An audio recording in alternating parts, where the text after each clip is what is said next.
100 preguntas y respuestas para comprender el conflicto colombiano es un espacio para divulgar el conocimiento histórico y promover el sano debate. Orientan este programa los profesores Mauricio Albeiro Montoya y Wilmer Zuleta. ¿Qué puedo hacer por mi pueblo? Aquí ya no existe paz, aquí ya no hay libertad, aquí ya no pasa un día sin algo que lamentar. Sean todos bienvenidos nuevamente a su programa radial 100 preguntas y respuestas para comprender el conflicto colombiano. El día de hoy tendremos un programa especial en el que conversaremos sobre un tema bastante interesante relacionado con el asunto de la educación y su perspectiva en relación con el conflicto colombiano. En otras palabras, cómo el modelo y el sistema educativo ha contado, ha relatado o ha narrado lo que ha sido la historia del conflicto colombiano. Para hablar de este tema nos acompaña hoy el profesor Diego Herrera, quien es historiador y magíster en historia y actualmente es profesor de la Normal Superior de San Pedro de los Milagros y también docente de cátedra de la Universidad San Buenaventura. Nos acompaña también el profesor Iván Ríos y quien les habla, Mauricio Montoya. Profesor Diego, vamos a entrar entonces en materia, en principio agradeciendo su deferencia por acompañarnos hoy en este programa y queremos iniciar preguntándole un poco sobre la historia de la educación en un siglo como el siglo XIX, un siglo tan conflictivo y sobre todo tratar de pensar cómo los manuales y los textos escolares en aquellas épocas hablaban de lo que sucedía por aquellos tiempos. Profesor Mauricio, Iván, muy agradecido de estar aquí y de poder poner en conocimiento y poner a disposición de este trabajo que venís haciendo algunos apuntes y alguna experiencia que hemos venido adquiriendo sobre el asunto de la enseñanza de las ciencias sociales y particularmente entre ellas el papel de los manuales escolares. Frente a la pregunta que me haces, o quisiera antes de contestar esta pregunta como 2 o 3 precisiones que me parece importante tengamos en consideración. La primera es que pues, el conflicto colombiano está marcado de manera significativa por una historia reciente trazada alrededor del conflicto armado, pero sin embargo esta es una de las tantas formas que ha tomado el conflicto a lo largo de nuestra historia como república. Otro elemento que me parece importante que tengamos en cuenta para arrancar es el tema de los manuales escolares. Debemos tener en cuenta que los manuales escolares son un recurso que debe ser pensado y estudiado en relación con la circulación de discursos, saberes, métodos y prácticas pedagógicas de cada época. No es la misma intención, los mismos objetivos, los mismos modelos formativos los que orientaron la construcción de los manuales escolares que circularon en el siglo XIX, como tampoco es lo mismo a la hora de abordar lo que se presentó con ellos en el siglo XX y menos aún en el siglo XXI con los nuevos retos que viene a partir de lo que se ha venido llamando como posconflicto. Frente al papel de los manuales escolares en el siglo XIX, pues partamos haciendo una precisión acerca de que este fue un periodo que coincide para los países latinoamericanos con la consolidación de los sistemas educativos nacionales. Una idea que tomó fuerza a partir de la Revolución Francesa en cuanto a la necesidad presente y clara de formar a estos nuevos ciudadanos que iban a mantener vigentes las ideas que habían triunfado con la Revolución. Para el caso colombiano, este proceso se enmarca en lo que conocemos como la época de la independencia. Ahí inicia. Realmente hablar de manuales escolares que aborden la enseñanza del conflicto para el siglo XIX podríamos decir que es un poco especulativo, porque la realidad es que se abordaba la enseñanza desde una perspectiva de la historia patria, y esto se vino a dar fue principalmente a partir de las reformas de Mariano Ospina en 1848. En 1821 se había dado pues una gran intención de organizar el sistema educativo nacional, pero aparecía dentro de los planes de estudio que brillaba por su ausencia precisamente la enseñanza de la historia. Teníamos que en ese plan de estudio salido a partir de la promulgación pues, de la ley que organizó la educación en Colombia en el Congreso de Cúcuta en 1821, se planteaba la importancia de enseñar gramática, ortografía, principios de aritmética, dogmas de la religión y la moral cristiana y constitución política. La historia, como te decía, pues no aparece presente como una necesidad justo en un momento en el que se está dando una reorganización pues, política, social y cultural. Podemos entonces hablar de esa enseñanza del conflicto, o de esa ausencia, mejor, de la enseñanza del conflicto presente en la enseñanza de la historia a partir de 1848, cuando se introduce desde las reformas que les planteaba de Ospina Rodríguez, la enseñanza de la historia patria y de la historia sagrada, como dos áreas fundamentales planteadas en los planes de estudio para la educación primaria y para la educación secundaria. Circulación de textos o de manuales escolares para apoyar estos procesos de enseñanza, pues podemos hablar de que realmente son pocos. Por un principio de realidad era que las escuelas en este sistema incipiente de educación estaban mal dotadas, los maestros eran mal formados, no había un proceso de profesionalización ni de seguimiento a la formación docente. La primera escuela normal que se fundó en Colombia se fundó en 1821 bajo el modelo lancasteriano. Y realmente pues dentro de esa idea formativa las humanidades y las ciencias sociales no tenían como un papel preponderante. Podemos hablar aquí de pronto, no asociado mucho con el conflicto, pero sí un texto que circuló con bastante fuerza, además de los manuales escolares de los hermanos Triana, fue el Manual de Urbanidad de Carreño, que tuvo presencia pues temprana en el material pedagógico que circulaba en las escuelas colombianas del siglo XIX. Realmente la circulación del saber pedagógico y dentro de ello el saber asociado a la historia se daba a partir de la circulación de periódicos o de periódicos pedagógicos. En ellos, las diferentes secretarías de instrucción pública daban a conocer las últimas tendencias en pedagogía y así como los contenidos que se debían trabajar desde las diversas áreas a partir de lo que ellos tenían estipulado dentro de su ideal formativo. Profesor Diego, usted nos señala,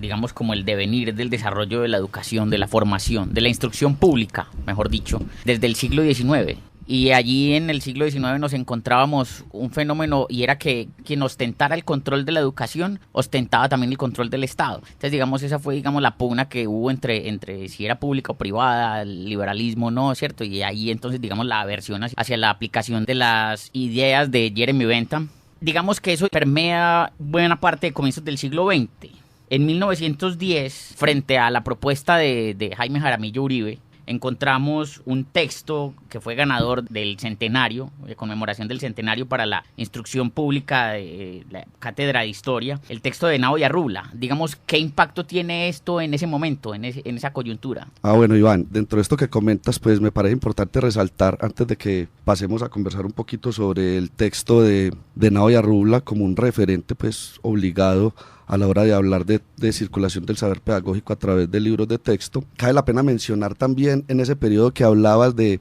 pugnas y guerras civiles decimonónicas, que las particularidades que tomaron los sistemas educativos en América Latina y particularmente en Colombia estuvieron marcados por esa diferencia entre Estado laico o Estado religioso. Eso tuvo una gran incidencia principalmente en la época de los estados soberanos en Colombia, entre el 1857 y 1886. Digamos que cada estado soberano intentó consolidar a partir de sus dinámicas, de sus realidades, de su mentalidad, de su visión, un sistema educativo que se adaptase a esas particularidades. Sin embargo, pues los métodos eran unos métodos, podremos decir, escolásticos tradicionales, unos métodos basados en la memoria, en la recitación, basados en el modelo del catecismo con preguntas y respuestas como una alternativa pues que permitía acercarse al conocimiento y a los distintos saberes de esa época. De esta época de los estados soberanos yo quisiera destacar un texto antes de, como te digo, hablar del texto de Henao y Arrubla, que es el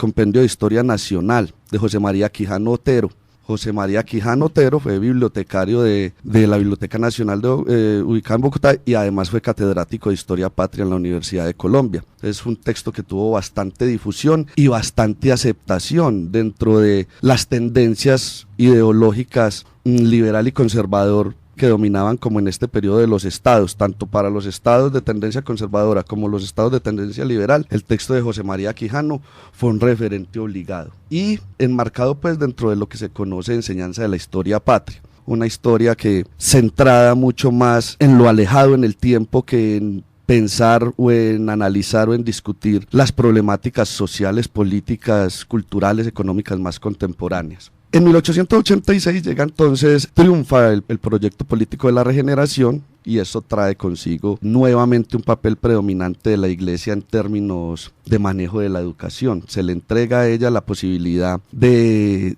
elegir qué tipo de textos y qué tipo de contenidos y qué tipo de metodologías son las que deben ser aplicadas en las escuelas de instrucción básica y también en las escuelas e instituciones destinadas a la formación secundaria, privadas y públicas, ¿cierto? Ahora sí, entrando al siglo XX, podemos hablar de una realidad que estuvo presente en Colombia desde el siglo XIX hasta aproximadamente la década de 1980, y fue esa tendencia a la enseñanza de la historia mediada por estos mediadores o recursos didácticos de los que hablamos, conocidos como textos escolares, centrada en la enseñanza de la historia patria, como les hablaba ahorita. Entonces es una forma, una representación, es unos discursos que miran con mucho tacto el tiempo cercano, el tiempo contemporáneo. No hay una intención más de construcción de nación, digámoslo así, es una visión pactista en la que no se pretende desde la institucionalidad y mucho menos desde las escuelas públicas encender la chispa de un polvorín que posteriormente pues estalló, que fue todo este asunto político posterior al 48. Entonces este texto de Henao y Arrubla, que ustedes señalan,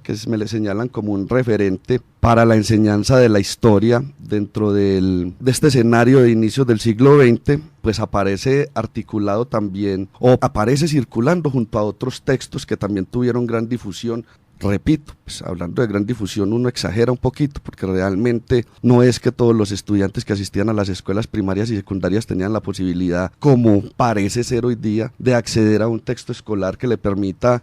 acompañar y fortalecer de alguna forma sus procesos de aprendizaje. Podríamos hablar de que estaban los textos, pero su circulación no era masiva. Entonces el texto de Henao y Arrubla circula al lado de otros textos de difusión, como fue el texto Lecciones de Historia de Colombia de Soledad Costa de Samper, como el texto Resumen de la Historia de Colombia, texto para la enseñanza primaria de Camilo Jiménez y Belisario Matos, como el texto del curso de Geografía Elemental para el moderno sistema cíclico inductivo de José Santos Montañez, como el texto de Belisario Palacios, Historia de Colombia para el uso de las escuelas primarias. O sea, hay una gama de saber pedagógico circulando en ese momento, en un momento pues que además se intentan dar unas transformaciones de ese sistema educativo que se venía consolidando desde el siglo XIX, pues en términos de discursos pedagógicos, en términos de metodologías, se trae una misión alemana para que forme a los maestros, para que dé unas pautas sobre nuevos métodos de enseñanza basados en las ideas de Pestalozzi, llegan y empiezan a circular las ideas de la escuela nueva, de la escuela activa, que de alguna forma intentaron ser incluidas dentro de los debates y dentro de las prácticas escolares en Colombia, pero que vinieron a tomar fuerza realmente fue a finales del siglo XX. Profesor Diego, en esta historia que venimos relatando, pues tendrá un papel muy importante también la prensa, como lo hemos aquí dimensionado en un programa anterior con el profesor Eduardo Domínguez, pero ya transitando hacia la mitad del siglo XX y tras los acontecimientos políticos que ya también en este programa hemos mencionado, como el asesinato de Jorge Eliezer Gaitán, pues llegará ya para la década de los años 60 y años 70, lo que algunos han considerado llamar la nueva historia de Colombia. Y quisiera preguntarle cómo llega o bajo qué perspectiva se habla de nueva historia de Colombia, y si en realidad esa nueva historia es una historia crítica o sigue siendo una historia simplemente de recreación de acontecimientos. Bueno, Mauricio, realmente podemos hablar de que la estructura de la enseñanza de la historia patria se mantuvo inalterable, digámoslo así, hasta inicios de la década de 1980. Irónicamente, pues, cuando empiezan a darse unas nuevas producciones editoriales que articulan estas tendencias investigativas, estas tendencias metodológicas, estas tendencias teóricas, estas nuevas formas de hacer historia, pues desaparece del escenario la enseñanza de la historia en 1984. Realmente fue la Academia la Academia de Historia quien desde 1910 estuvo como al tanto, estuvo como encargada de velar o de acompañar todos estos procesos de ediciones bajo su asesoría y digámoslo pues también bajo su óptica, que de alguna forma podemos entender un poquito distante de esas nuevas alternativas metodológicas planteadas por la nueva historia. Usted está escuchando 100 preguntas y respuestas para comprender el conflicto colombiano. Profesor Diego, nosotros encontramos una crítica frente a esa práctica de exaltación de los acontecimientos y de mitificación del héroe, y Germán Colmenares en Convenciones contra la Cultura realiza esa, digamos, como esa construcción crítica frente a cómo nos enseñamos a ver nosotros mismos, qué hemos sido, qué somos para poder determinar qué seremos. Y nos encontramos en una época donde, bueno, ya en la década del 80, donde proliferan muchos textos y aparecen manuales que determinan ya la orientación escolar de cómo debe enseñarse la historia. Entonces encontramos editoriales como los de Norma, Santillana, Bedut. ¿Qué papel juegan estos editoriales en la mitificación del héroe o en la transformación metodológica que usted nos señala? Bueno, realmente retomo algo de lo que les decía al principio. Los textos escolares son una de las alternativas que se presentan dentro de los escenarios escolares para el abordaje disciplinar de las diferentes áreas. Entonces, aunque su importancia es alta, tengamos en cuenta que convive o coexiste con otras formas también de alto impacto, articuladas dentro de una tendencia metodológica de la enseñanza de la historia que toma fuerza a partir de la década de los 90 en Colombia, que es la enseñanza de la historia reciente, cuando empieza a dejarse de lado todo ese academicismo, empieza a dejarse de lado esa historia patria acompañada por la academia, que se concentraba mucho más en los asuntos de un pasado lejano, en la consolidación de unas figuras de héroes, en la construcción de una idea de nación, y dentro de esta alternativa metodológica que conocemos como historia reciente, entonces empiezan a aparecer otras narrativas, empiezan a aparecer otras formas de ver el conflicto en Colombia, que valga decir, el conflicto que se ha abordado en la escuela y a través de los textos escolares pues ha sido el conflicto político, queda por fuera también del análisis y de estos discursos que circulan dentro de las instituciones educativas, pues otros tipos de conflictos, los conflictos económicos, religiosos, que también tienen presencia pues aquí en Colombia y que de alguna forma, gracias a que ha sido la oficialidad la que ha trazado las directrices y las líneas de trabajo escolar, pues han sido invisibilizadas. En el sentido que me preguntas, Iván, entonces aparecen de la mano de estas editoriales, bueno, hay una proliferación de editoriales y de imprentas dedicadas a la producción textual de manuales escolares a partir de la década de 1970, que vienen intentando ir incluyendo como todos estos avances y conclusiones a las que se han llegado en términos de saberes y en términos de metodologías para el abordaje de las ciencias sociales venidos desde Europa y que toman mayor fuerza, como les señalaba ahorita, en la década de 1990. Entonces podemos tener en cuenta ahí que hay una intención clara, principalmente en los textos publicados a partir de mediados de la década de 1990 hacia la fecha, una intención clara de ir visibilizando actores que habían sido invisibilizados, como las víctimas, por ejemplo. Entonces empieza a la mano, a la par de esas versiones oficiales, a circular otros discursos, unos discursos un poco más resistentes, gracias a que dentro de los comités editoriales de estas editoriales que señalas, pues empiezan a ser incluidos cada vez más historiadores profesionales salidos de las diferentes facultades de ciencias sociales y económicas del país, que traen a la construcción de este tipo de material unas ideas marcadas por lo que preguntaba el profesor Mauricio ahorita, por esas alternativas planteadas o pensadas desde la nueva historia. Entonces empieza a abordarse el conflicto en su relación con otros fenómenos económicos, sociales, políticos, y deja de manifiesto o empieza a hacerse necesario contar a través de narrativas esas otras realidades, esas otras visiones, esas otras panorámicas. Quisiera compartir, si me es posible, los hallazgos de un trabajo que he venido revisando hace días, de Luisa Fernanda Duque Gómez. Su trabajo de maestría para la Universidad Tecnológica de Pereira fue sobre el conflicto social y su representación en los textos escolares de ciencias sociales en los últimos, desde el 2003 al 2013. Entonces ella establece unas categorías sobre los diferentes ejes temáticos en los que se han movido las últimas publicaciones de libros de texto. Yo, si me permiten, quisiera compartir con ustedes estos hallazgos porque de alguna forma expresan esas nuevas ideas o esas nuevas intenciones en términos narrativos de dar la voz a quienes no han tenido voz históricamente en la circulación del saber pedagógico. Entonces aparece que el principal eje temático abordado en los libros de textos escolares, ella sacó un universo de 118 textos escolares para básica, primaria y secundaria, y entonces en ese universo de lo que más se habla es sobre dinámicas violentas e ilegales del conflicto. con 340 menciones en esos textos de los que estamos hablando. Posteriormente, las temáticas más abordadas a la hora de referirse al conflicto colombiano son las dinámicas de los grupos armados al margen de la ley. Seguimos con consecuencias del conflicto colombiano, retos para llegar a la solución del conflicto, antecedentes del conflicto, víctimas del conflicto colombiano, definición de conflicto, políticas e instituciones nacionales que atienden situaciones del conflicto y relación con el exterior. Digamos pues que aunque